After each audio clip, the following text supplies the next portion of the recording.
Rakan-rakan sekalian, Malaysia ialah negara berbilang kaum dan budaya yang hidup harmoni. Dari dahulu, kami berpegang pada dasar luar yang damai, berkecuali dan bekerjasama. Dalam dunia global hari ini, semua negara saling bergantung.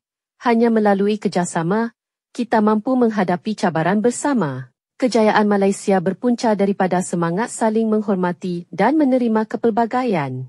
Nilai ini juga menjadi asas hubungan kami dengan dunia, aktif dalam ASEAN, menyokong keamanan dan pembangunan serantau. Cabaran seperti perubahan iklim, pandemik dan jurang ekonomi tidak boleh dihadapi sendirian. Hanya dengan semangat komuniti berkongsi nasib sesama insan, kita dapat membina masa depan yang selamat dan makmur. Malaysia berpegang pada 4 prinsip utama, iaitu menghormati kedaulatan dan kesamarataan, kerjasama saling menguntungkan, keterbukaan dan pertukaran tamadun, pembangunan hijau dan lestari.